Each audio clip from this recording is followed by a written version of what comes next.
Capitol Report is a production of Senate Media Services. This week, we continue introductions of newly elected senators with some firsts, the youngest woman and the first Somali-American. Plus, evaluating the 2020 election and a push for teachers to be among the first to get a COVID vaccine. Stay tuned for this week's Capitol Report.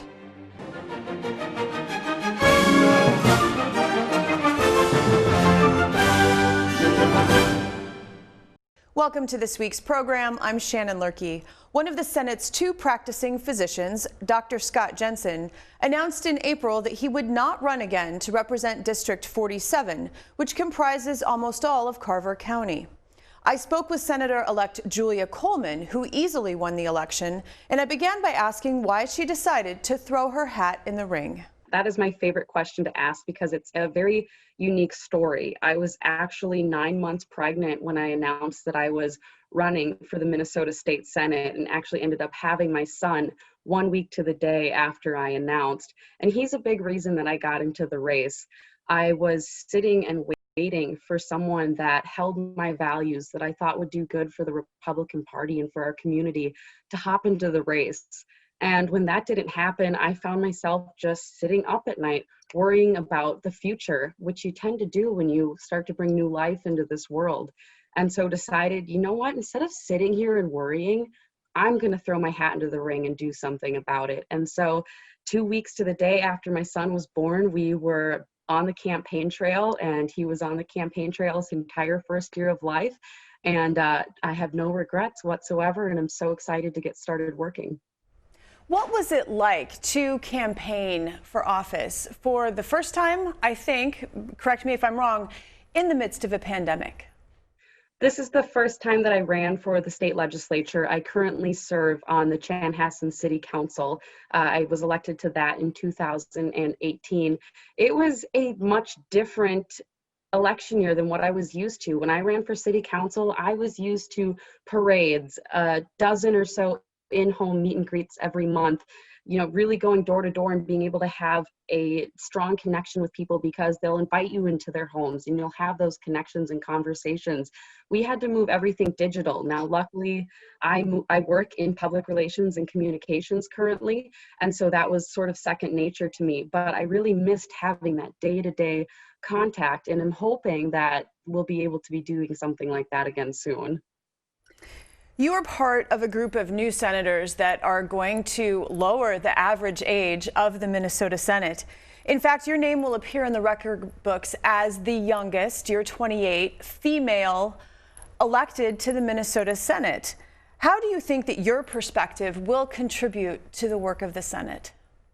That's a fantastic question. And one of the things that I heard consistently on the campaign trail were people were so excited about my candidacy because of my unique situation. I'm a mother of a 1-year-old and I have a set of twins on the way. And so I am walking in the shoes of parents right now, trying to figure out how to survive in this pandemic, working from home with children, thinking about your finances, your job, your future. And so I know the struggles that new moms and new dads are going with. My husband's in the thick of it with me. And so I hope that by bringing that unique perspective to the Capitol, that I can have those hard yet important critical conversations about how we can make life easier and better for the parents and the next generation of Minnesotans.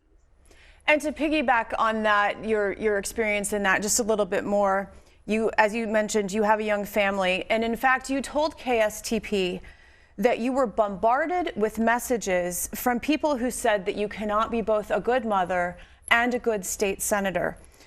When you first announced your candidacy, you've said that you look forward to proving them wrong, but is it time for attitudes like that to change?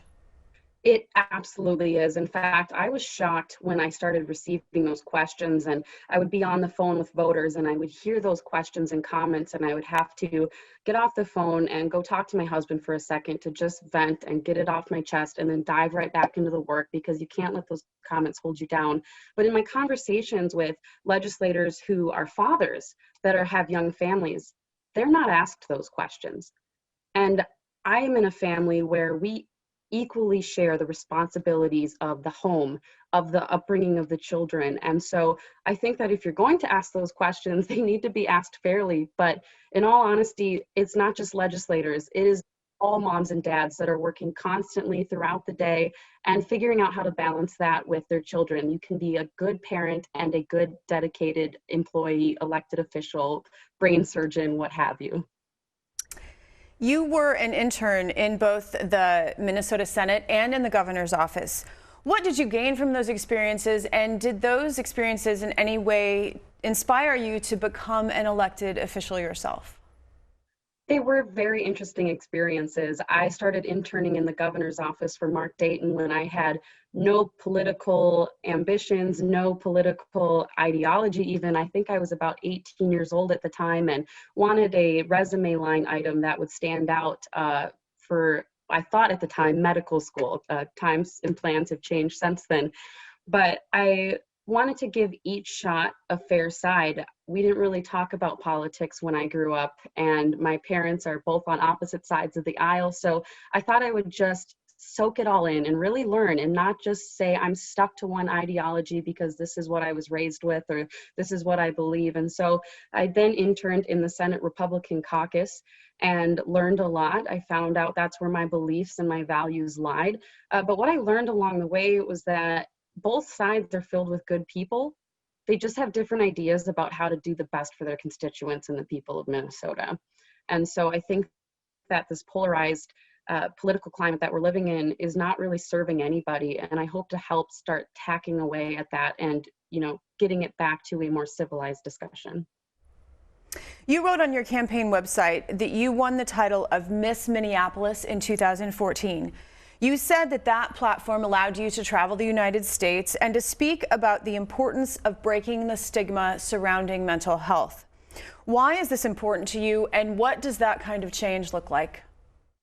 This is important to me because I actually ended up losing a close friend from high school and college to suicide. And I firmly believe that we don't talk about this enough as a society. And I had to do a little bit of soul searching and realize that I personally had been hiding my depression and anxiety that I was experiencing in college from the entire world.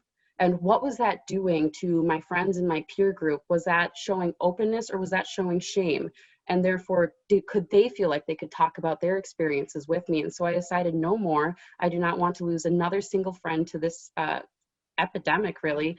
And so decided I was going to go speak about this issue near and dear to my heart. I partnered up with a local organization that is passionate about suicide prevention and just started telling my story everywhere. And as an elected official, I plan to keep doing that. A lot of people think that if you're in the public eye, you need to hide what you have gone through in your life. And I wholeheartedly disagree. I think that this is a great platform to shed a light on a serious issue and do everything I can to destigmatize receiving help and seeking out the advice of friends, counselors, what have you, when it comes to mental illness. And finally, your father-in-law is former United States Senator Norm Coleman. I wonder, has he offered you any advice? I like to say when everyone asks that question that just being around Norm is a learning experience. The man is a machine. He never stops working, and you pick up things along the way just by being in the same room as him. You learn how deals are made. You learn how to be diplomatic. You learn how to strategize. And so just by being around him these last few years, I have learned quite a bit. He is very big on me being my own person, my own legislator, having my own, agenda and my own strategies. He'll offer advice if I ask it, but just being around him, you learn so much, and I hope to be able to continue doing that for quite some time. Senator-elect Julia Coleman, it has been a pleasure. Thank you. Thank you.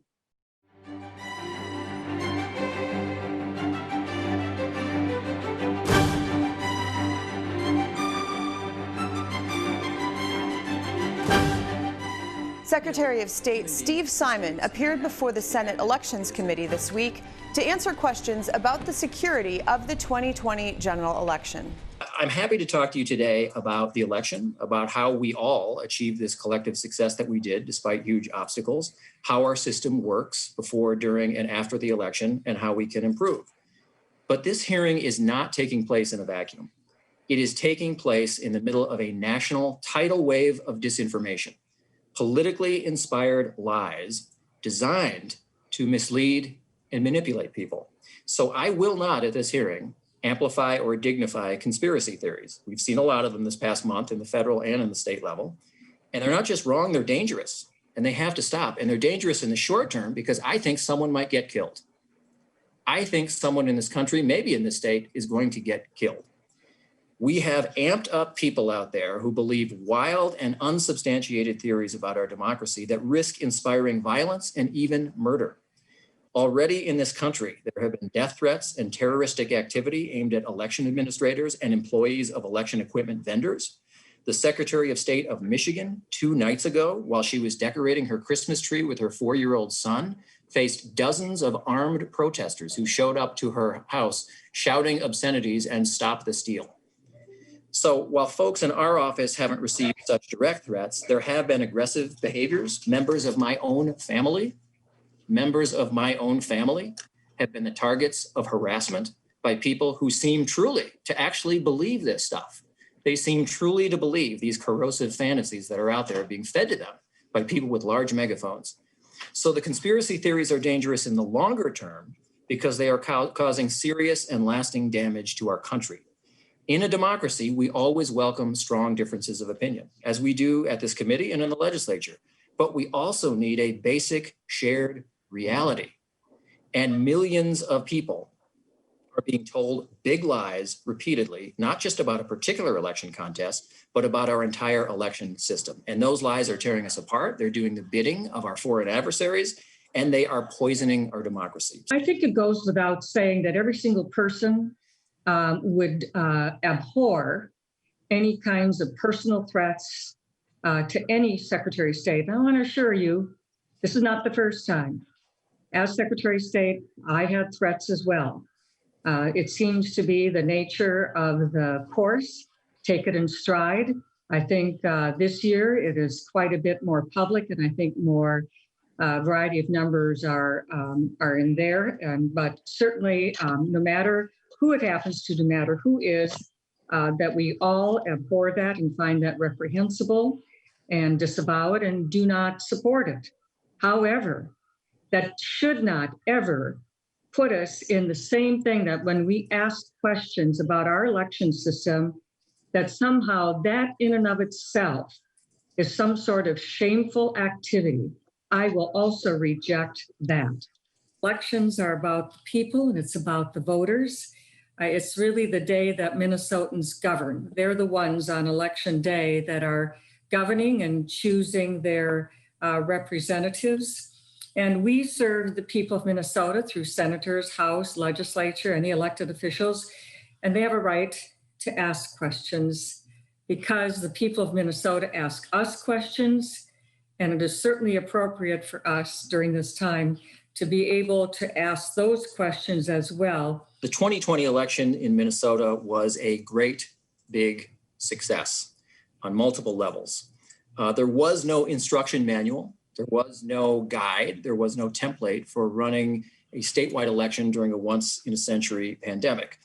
Thankfully, nonpartisan election officials from every level of government worked extremely hard and worked together really well to provide meaningful access to voters and the highest levels of security, accuracy, and integrity. You came out and said that you believe that we had a very high level of integrity on this election. My constituents have contacted me numerous times regarding concerns with the integrity of the recent election. And my question to you would you support us in conducting an independent forensic audit of the election so we can put that to rest and actually restore the election, the faith in the election system to my constituents? I will say that we have really robust and longstanding features before, during, and after the election that I have confidence in and that Minnesotans have confidence in to make sure that we root out any problems and find any wrongdoing where there is any.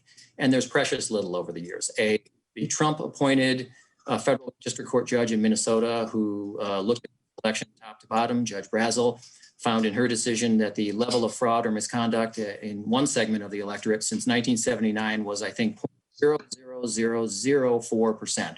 That's a federal judge appointed by the president. And so I'm satisfied that the systems that we have now work. I'd be interested to know, either now or offline, what's the kind of misconduct that you think is happening or that your constituents think is happening that would merit this kind of thing.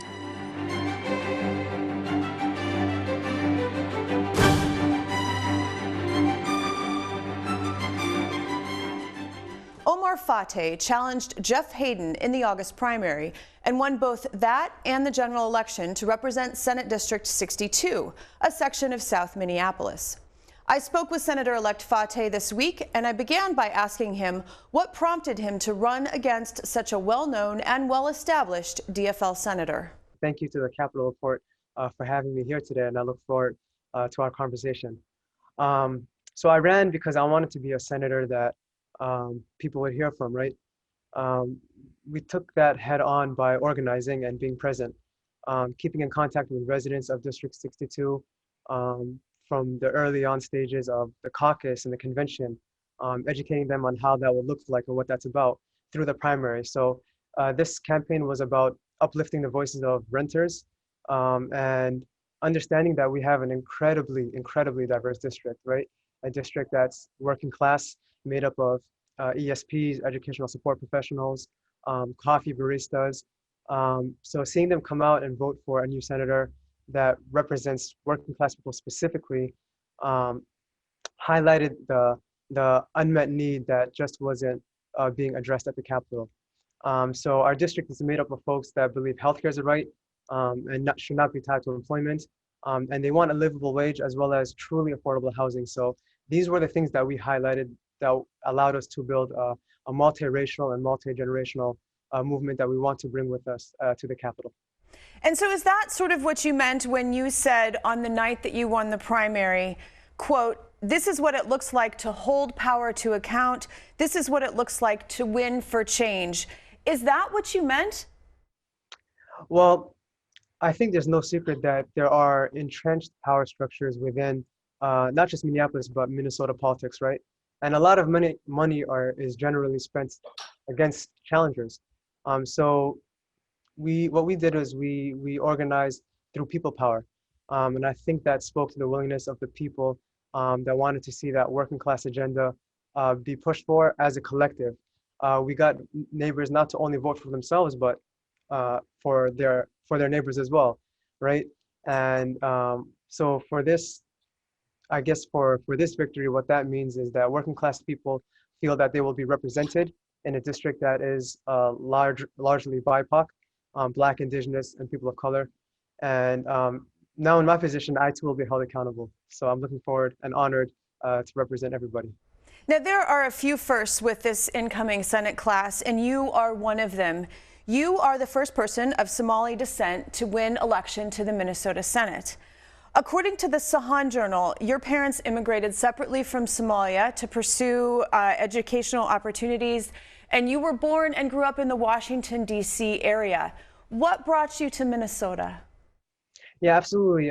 My father actually immigrated here in 1963 on a college scholarship, and he was placed on Montana State University. My mother came a little bit later in the 70s to New York, and eventually they settled, and I was born in Washington, D.C., raised in Northern Virginia. But growing up, Minnesota was always my second home. And after finishing my master's, I made it my first home, right? I love the community here. And I met my beautiful wife, Kulthum, right? And we settled here in South Minneapolis. So I wouldn't want to be anywhere else. In addition to being the first Somali-American to join the Senate, you are also among the youngest new Senate members. You call yourself a community activist and wrote on your campaign website that you've spent your career working to, quote, "empower people from underserved communities to excel in higher education, participate in government, and organize for our shared future." How will that background and perspective translate for you into now that of a lawmaker? Yeah, so even as an elected senator, I will continue to organize. That will never stop. And what we did is we educated the folks in our district and our volunteers that um, this position of being an elected, whether you're a state representative, a senator, city council member, is just more than passing laws and bringing money into our communities. It's about giving people a real chance to speak to their government and have a direct hand in the decision-making process. So our people in our district and in Minnesota need jobs. They need money to pay for rent. They need housing that is truly affordable, and they want healthcare that's not tied to employment, that's guaranteed, and they need a livable wage, right? So coming in as a freshman, I wouldn't have the institutional power that an incumbent would have. So I would rely heavily on the community, the folks that got me elected, the people in our district, to push for all of these issues that we highlighted and for that working class agenda. You describe yourself as a democratic socialist activist. What does that mean? Yes, well, it means that I believe that everybody should have healthcare, regardless of employment status. Housing should be a right, and people shouldn't struggle with food insecurity. Nobody should have to worry about putting food on the table for themselves or their families if they don't have a job, right? So for me, being a democratic socialist, that's my identity, and I ran as that rather than just a progressive, because to me, the term progressive seemed to have had a distinct meaning at one time, but it seemed to have changed to a spectrum, right? Where you can be a progressive but take money from big oil companies, or you can be a progressive but not be for Medicare for all. But as a democratic socialist, we believe that healthcare is a right, housing is a right, and that we need to address these basic needs of everybody. George Floyd was killed in your district, and I'm sure that you have had many conversations with constituents about that. The legislature did respond in July by passing the Minnesota Police Accountability Act, which, among other things, bans chokeholds and requires other officers to intervene when excessive force is being used. What more needs to be done to rebuild trust between people of color and the police? Yes, thank you. That's a great question. And first, I would like to thank the Posse Caucus for working as quickly as they did, especially in a gridlock legislature. I know that was extremely tough, and they really worked hard on this. I recognize also that chokeholds are banned in a lot of cities, but police brutality still happens. Folks in Minneapolis and in our district are pushing to rather fund social programs that would curb violence rather than continuing to criminalize poverty. So we have to understand that people tend to resort to crime because there are no jobs and that they're lacking housing or because of food insecurity, right? So just in my district this past summer, we saw the police going after homeless people simply because they didn't have a place to live. And I think that was wrong. So our district is pretty clear on what they want. They want to divest from police and instead invest in community. And the police are just right now not functioning in a way that they're supposed to. Right now, there's a misconception that the increase in crime throughout Minneapolis is because that the police has been already defunded, but that's not the case. They have not been defunded. In fact, they are still very well funded. And this is really about meeting the basic needs of the people, right? And ultimately, I don't believe that the police are the answer to these questions. People need to see an investment in their community. And people are struggling with housing, as I mentioned before, with healthcare. They need accessible public transportation. So I think these are the areas that we should rather focus on instead. Senator-elect Omar Fateh, I want to thank you so much for your time. Thank you so much for having me.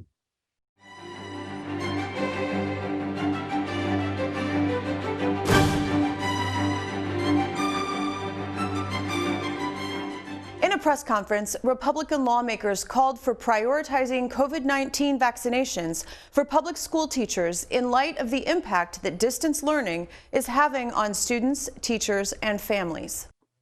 We are here today to talk about a bill that will be offered by House and Senate Republicans that will allow teachers and school personnel to be considered essential after healthcare workers, those in long-term care facilities, the vulnerable. So kind of that first round, folks, we want the teachers and the school personnel to follow up on that. And I want to just emphasize here too, that this is no mandate that a teacher would have to get a vaccine. It would be voluntary, as they all should be. We all have friends and family that have kids that are struggling with not being in school. Our students are falling behind academically, and for many, their mental health is spiraling downward. Minnesota families have been incredibly impacted by COVID and the impact of distance learning. They are stressed as they try to parent, work, and educate in partnership with teachers. They're teachers in my family, and so this is really personal to me. I want them to be able to do their job well. As someone who has friends across the spectrum, everything from homeschooling to children with special needs who have really intensive IEPs, I want children to have what they need as well. With limited availability of this vaccine, it's going to be important that the Minnesota Department of Health prioritize those things that are most critical to Minnesotans. And I completely agree, Tier 1A, our healthcare workers and those who are vulnerable. But then as we start to make decisions about the next tier, I think teachers need to be really high on that priority. And I agree with Representative Scott. It needs to be informed consent and voluntary. When I'm thinking about the students who are coming from homes and from areas that they don't have the resources, their education is very different than the kids who are in class. If I'm a classroom teacher sitting here with all 35 of my students, I can give kids the same experience. I can give them the same love, content, and description that I want to give them because I have them here in person.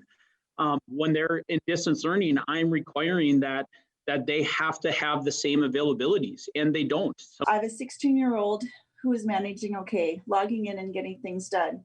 But I have a 14-year-old son that is really struggling. I can't monitor him on a daily basis when I'm in the clinic.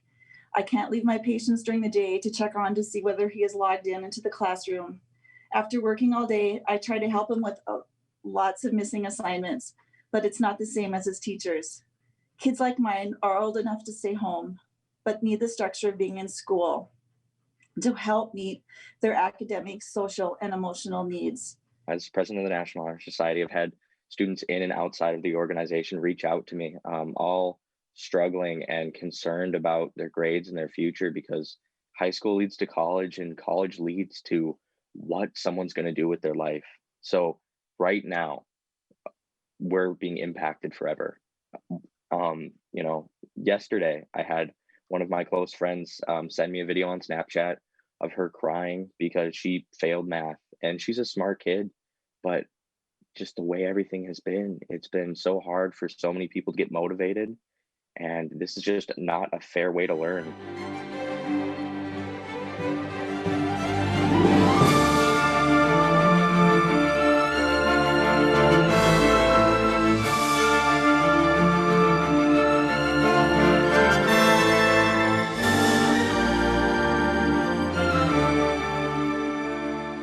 Join us again next week as we delve into more topics affecting Minnesotans. I'm Shannon Loehrke, and on behalf of all of us at Senate Media Services, thanks for watching.